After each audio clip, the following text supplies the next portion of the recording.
Well,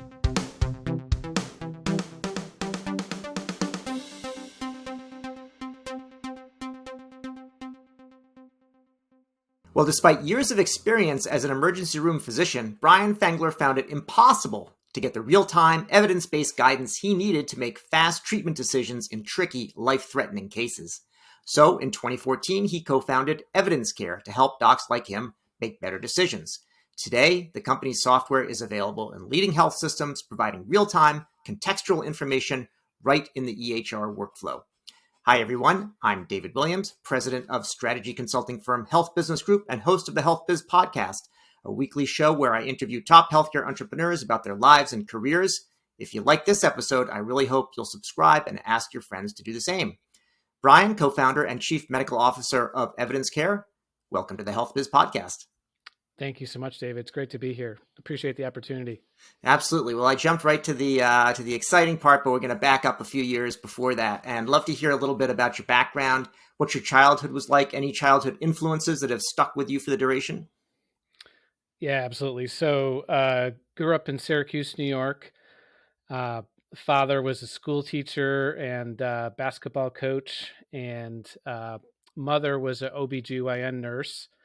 And so they both had a very heavy influence in, and I think my educational path and in my journey to becoming a physician. I have fond memories of hanging out with my mom at the hospital growing up and hanging around the nurses and the doctors. And so then when I went off to college, I think I gravitated towards, medicine or maybe education. My brother fell sick with cancer while I was in college, and actually passed away from cancer.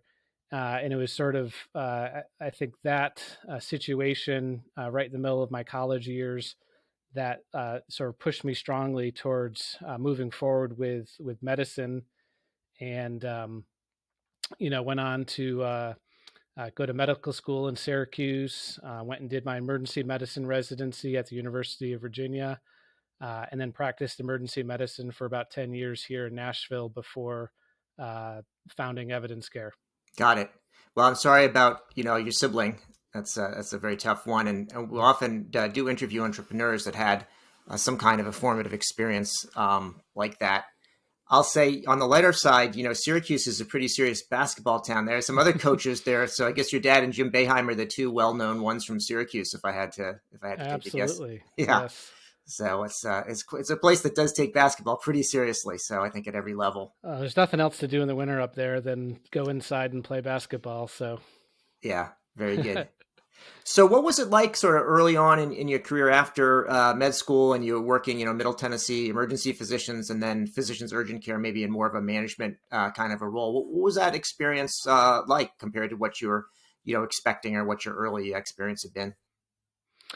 Yeah, very early in my career, I gravitated towards evidence-based medicine. Sort of prided myself on the education that I received during my residency and the great mentors that I had during my training, and really focusing on, delivering the right care to each patient. In order to do that, obviously, you need to have a deep understanding of the clinical content, and be able to right size the care for that particular patient, depending on, their particular variables, how they present, their severity. And so that's something that was very important to me and that I took pride in as a physician. And I think, that's what sort of led to the genesis of EvidenceCare was, trying to constantly do that for my patients and realizing this gap that exists in healthcare, with, really, physicians not having the information they need at the bedside to help them make better care decisions. And that sort of is what led to the creation of EvidenceCare. Got it. Yeah, I find sometimes emergency room physicians make very good entrepreneurs, because they used to sort of anything could come at you at any time of day or night, and you got to be prepared to deal with it. And even if you're not sure how to deal with it, you can't really show that right up front. You better figure it out pretty quickly and get it done. Yeah, I love emergency medicine. I'm biased. I think it's the one of the best specialties in healthcare. I think it has a unique opportunity to take care of patients when they're at their sickest and when they need you the most.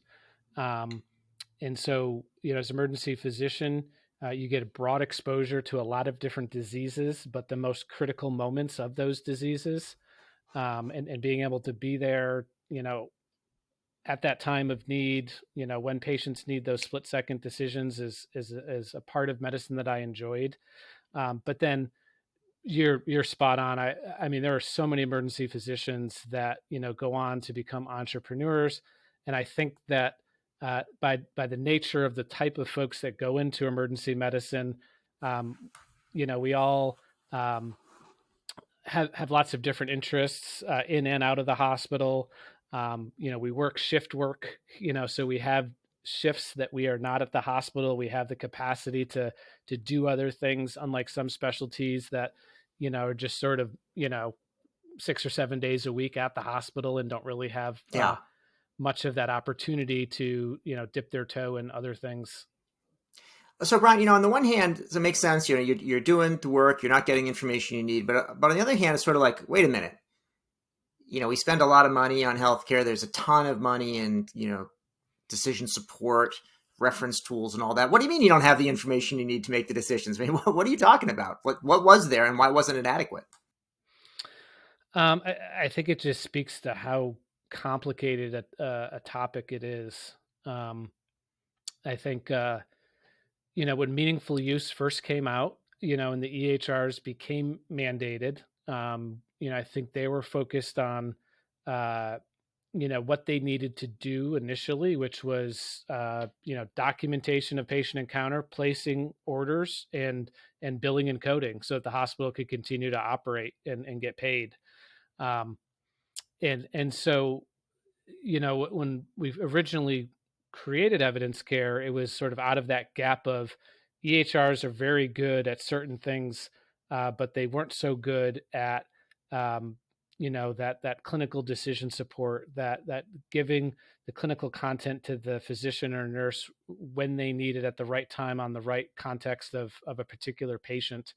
And I think that's an area that, some of the EHRs just said, this isn't our job. Maybe it's a liability issue, but they have decided intentionally to not take that path of making those patient care recommendations and having the hospitals either configure that or build that themselves, or have third-party solutions that integrate into deliver those treatment recommendations to the providers.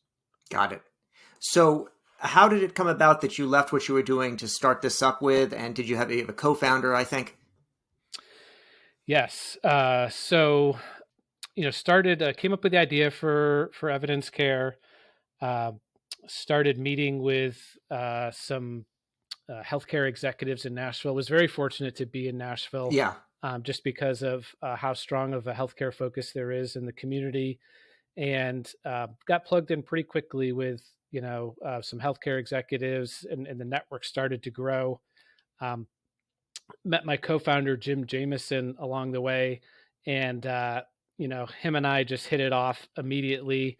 I was working full-time at the hospital, had just been one of the faculty members that created a new residency program at the hospital in emergency medicine, was the managing partner of urgent care clinics, and then was doing EvidenceCare on the side. Jim was traveling 300,000 miles a year, in revenue cycle sales. And so, hey, why not, start a company on the side of all that? Of course. Yeah.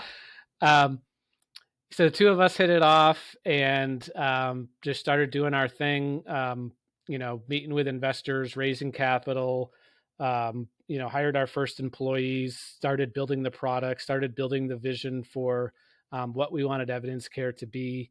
And it was about 6 years ago, in the same month, that the two of us called each other up and said, "Hey, I got something to tell you." And he said, "Well, I got something to tell you first." Yeah.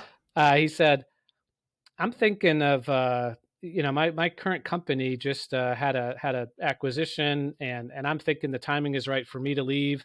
And I said, "Well, interesting. I just decided that I was going to take a sabbatical from the hospital so that And so at the same time, same month, we both decided to go all in 6 years ago, and we haven't looked back since. Nice.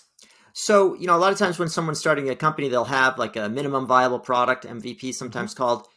Did you go that route? What was your initial, version of the solution like? We did, yeah. So our original MVP was a web-based product that we worked with, the leading medical societies in emergency medicine, the American College of Emergency Physicians and the American Academy of Emergency Medicine, and we sourced, really the most credible content in emergency medicine. We built out 16 pathways for the most critical conditions in emergency medicine, sepsis and stroke and heart attack and pneumonia. And we built this into this web product that, anybody could access on their phone, on a tablet, on a computer. We had thousands of emergency physicians around the world that were using those and absolutely loved them. But the number one piece of feedback we got was, we need this in our EHR Yeah. workflow. And so about 4 years ago, we made the hard decision to, our engineering team was saying, we can't maintain this on the web and in the EHR. It's two completely different environments. Yeah. And so we made the hard decision to completely sunset our web version and go all in on a platform that is EHR agnostic, integrate into multiple EHRs, is bidirectional, can pull in contextual information from the patient, can send back orders and clinical documentation into the EHRs we're integrated with. And really, we focused very heavily on our interface and making it so that when a provider uses our tool, we allow them to do what they would have done otherwise more efficiently using our tool, decreasing administrative burden on them, while helping them make the right decision for the patient and driving, clinical, operational, and financial improvements for the health system. So I think it's pretty critical, as you said, to be integrated with the EHR, because the physician can't have two workflows. And despite the fact that the EHR is maybe, more of an administrative tool to begin with, it's sort of, the basis on which the physicians have to operate, or they're not going to get paid. And if they don't get paid, then, they can't sustain what's going on. And I think that sort of, when you talk about being uniquely integrated with the EHR, I think it's this bidirectional element of it is kind of a key part of it that you're describing. What is it like, help me understand it. Like if I'm if I were a patient and I had whatever, condition it would be, what would it be like for a physician using EvidenceCare compared to some of the other things that they may use? Like I think about, UpToDate is usually a go-to for physicians. They tend to like it. How is my care different? How is the physician's experience different? Yeah. So we've, we started in sort of clinical pathways. We've actually expanded our suite of products. And, the example you just laid out is, how does this impact the patient? Immediately, I think of one of our tools that helps the physician at the time of admission decision. I have a patient, they're sick. I think that they should come into the hospital for their illness. We help them with a couple different things. Number one, we help determine if hospital at home may be a viable option for them. So can we help get you into a care setting at home that's going to be more comfortable for you, that's going to have a lower cost to the healthcare system? But then number two, if not, if that's not available, what's the right bed status for you to be admitted to? And it sounds like something that's so rudimentary, but it's a very big problem in healthcare. We physicians have no training when it comes to bed status determinations. There's no tools that are specifically designed to help physicians at that time of admission decision. And where this impacts the patient is, if I'm a patient, if I'm sick with my pneumonia, if I come in and I stay in the hospital for 3-4 days, but because of this lack of physician and provider awareness around this topic, if they don't know the key terms that the payers are looking for to be documented, and those aren't in the medical record, well, then that patient may only fulfill observation status instead of inpatient status. Well, that patient goes home after their 3 or 4 days in the hospital, and then 30, 60 days later gets this bill for Yeah. tens of thousands of dollars. And now they feel betrayed. They feel like they were misled by the hospital. They're writing an angry letter to the CEO or the chief experience officer. And all the physicians were doing in all of this is trying to take the proper care of the patient. But this is a situation where the administrative hassles, have sort of caught up with the physicians and have left this gap that has gone unsolved. So who do you have as customers? Like, who I see why it's be useful for the physician, but a lot of times in healthcare, it's some different user from a decision maker from who actually pays the bills. Yeah. So, our clients are leading health systems, um, on the major EHRs. Um, we have a few contracts with individual hospitals, but usually it's a health system. Yeah. Um, for us and them, it makes more sense because if they have a single EHR instance, we can integrate once. And then, if they have 20 or 30 or 40 hospitals, if they want to turn it on at 5 or 10 or whatever, they can do that and, measure the ROI and measure the provider experience and patient experience, to show the benefits to them as an organization. And who would be the contact? Are we talking about like a chief medical officer, or what kind of individual are you dealing with at the health systems? Yeah. So, a good book recommendation for you, The Challenger Sale. Okay. Um, every sale decision has a minimum of 7 stakeholders. Nice. Um, we've counted up some of our health systems, and some of them we've presented to up to 35 people. Mm-hmm. Um, but certainly the primary folks are the chief medical officer, the CMIO, often uh, the medical directors of the hospitalists or the emergency medicine Yeah. physicians. Um, but these days, every sale to a health system involves the CFO, the VP of finance. Our admission care tool, is often interfacing with the director of UM, or the direct VP of revenue cycle. So there are multiple stakeholders involved in every healthcare system sale. So describe sort of the pressures of things coming at you in the emergency room during kind of regular times. Of course, during the last couple of years during the public health emergency, things have gotten wild all over the hospital. I think especially emergency department. As we're recording this right now in the fall of 2022, the emergency rooms, especially on the pediatric side, are overwhelmed by various respiratory issues and just the challenge of keeping staff going. So what changed during the pandemic from the perspective of of EvidenceCare, and what have you done in order to help to ameliorate some of these difficult conditions? Yeah, a couple different things. So we, been very happy with the fact that we were able to contribute during the COVID crisis. Um, I'm very connected with the American College of Emergency Physicians. I actually led a working group, and still lead to this day the working group at ACEP that has written the guideline for management of COVID patients in the emergency department. Um, that tool has been accessed tens of thousands of times around the world. Has been translated into 4 different languages, um, and so very proud of the fact that we're helping the frontline physicians understand uh, what the best care is for COVID patients, and it's evolving. There was Yeah. times when we were making updates every week to the treatment guideline, but that's how quickly the evidence was evolving. Um, so I'm very proud of the contributions we were able to make during COVID. Um, from a business perspective, I think our big pivot was we recognized that the hospital's sales cycle was going to lengthen. I think Yeah. if you speak with any early stage digital IT companies, they're going to say selling to a hospital right now is nearly impossible. Yeah. They're all cutting costs, looking for ways to cut costs. They've had to reduce staff, so the the folks that you were talking to one month are not there the next month, Yeah.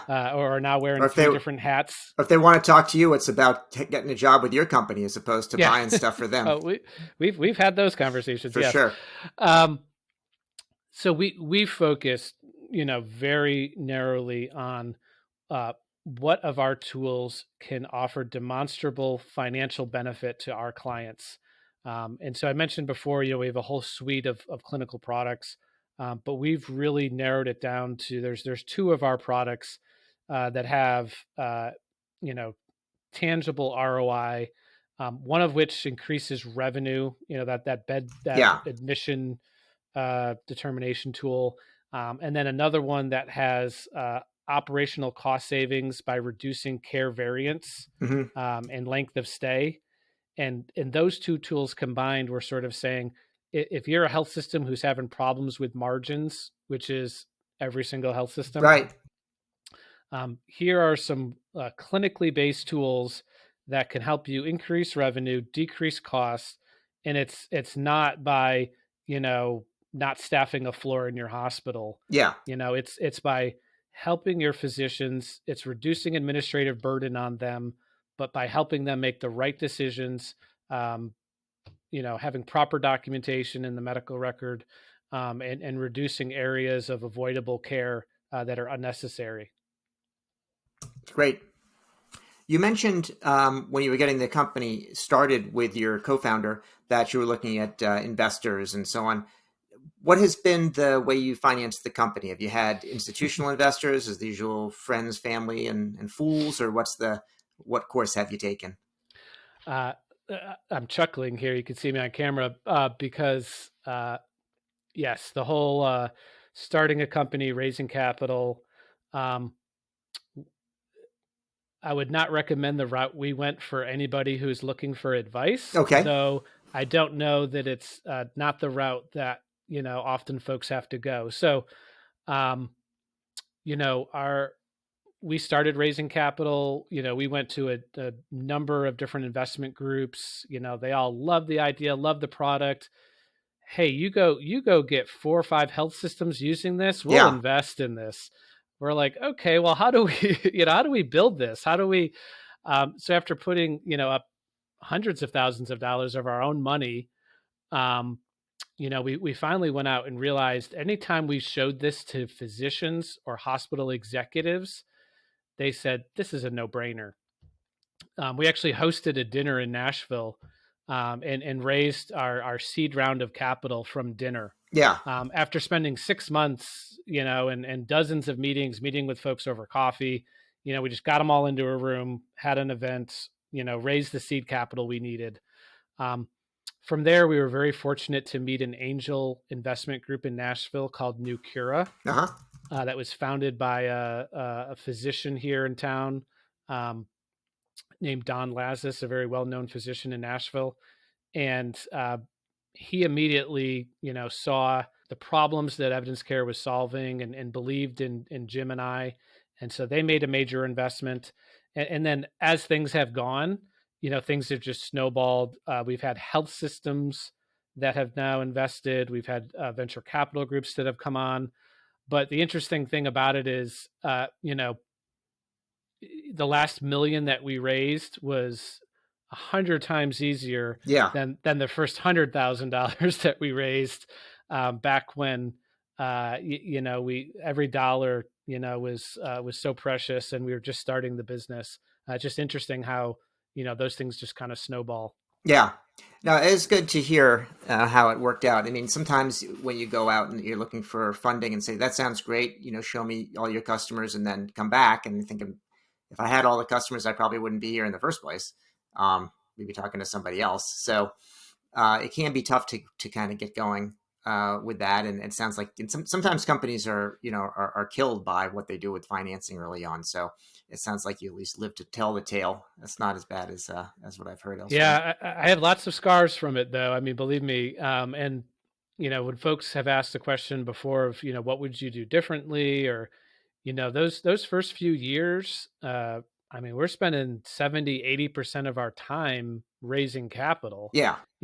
not building the product, not selling it, not out there, meeting with our users and our clients. And um, so just thinking back on, the ability to do it differently, to have that capital up front and be able to focus on product development and sales and growth would have been so much different. But I think that's not a story that I don't hear from a lot of Yeah. entrepreneurs in terms of, how they need to bootstrap things at the beginning to get things going. No, I think that's fair. So we've kind of looked back a bit and up till the present moment. As you look ahead, what do you see? Now, I don't know if I'd asked you this 2.5 years ago, if you would have said, I see a massive, global pandemic coming, but what do you see both sort of in the macro environment and then where evidence care can go? Yeah, I'm more excited than ever. And it's crazy to think about that. You'd think after, the number of years that have gone into this already that, would be burned out and ready to move on. I'm more excited about evidence care than ever. Our growth plans, our growth trajectory is so exciting. We acquired a company 18 months ago. We're looking at a handful of other companies, to acquire over the next year or two, to expand our functionalities and add clinical tools to our platform. I think the next few years are going to be really exciting from a company perspective. I think healthcare as a whole, I think is going to be challenged over the next few years. It may not be an opinion shared by all, but I think I do think that some of the health systems are taking their medicine now. Yeah. And what I mean by that is they're showing steep losses in Q3 and Q4, but that's because they're doing a lot of restructuring, pulling a lot of losses forward. I think they're taking their medicine, and I'm always optimistic by nature, hopeful that, things sort of stabilize, first half of next year, and then, can set up for a more sustainable path, second half of next year. I think the workforce challenges, a lot of the health systems have been innovative, are investing in nursing programs, are investing overseas, and, the fruit of all that is going to start to come out over the next 12 to 18 months and start to reduce the burden on the workforce. Good. I hope your crystal ball is taking us in the right direction, because that'd be a very positive outcome. So, well, Brian, I have a last question for you, which is whether you have any books that you would recommend to our viewers and listeners. Yeah, so I already mentioned the Challenger sale, which really opened my eyes from a sales perspective. The first few years, I think a lot of our sales were sort of relationship sales. Yeah. But the Challenger sales model really, helped inform me of how to be thinking about approaching health system clients, and especially in this time of crisis. So that would be one. Another one is called Traction. Okay. And I just came across that book last year. We brought in a new CEO to lead the company, and he's done a phenomenal job and brought some great, processes to the company, focus on mission and vision and values, and all the things that are essential for just keeping a team operating efficiently. But man, I wish I had this book Traction in hand, 8 years ago, because it is for an entrepreneur, it is the blueprint for how to, lay out your processes to grow a company. Those sound terrific. And well, I guess the follow-up question is, any books that you would recommend avoiding? I don't get too many people saying yes to that one, but if you have anything to, something. I can't think of any to avoid. I think I always take something positive away from every book that I read. So none that I would say stay away from. Great. Okay. Fair enough.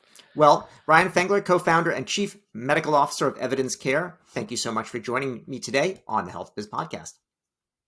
Thank you so much, Dave. Appreciate it. You've been listening to the HealthBiz podcast with me, David Williams, president of Health Business Group. I conduct in-depth interviews with leaders in healthcare business and policy. If you like what you hear, go ahead and subscribe on your favorite service. While you're at it, go ahead and subscribe on your second and third favorite services as well. There's more good stuff to come, and you won't want to miss an episode. If your organization is seeking strategy consulting services in healthcare, check out our website, healthbusinessgroup.com.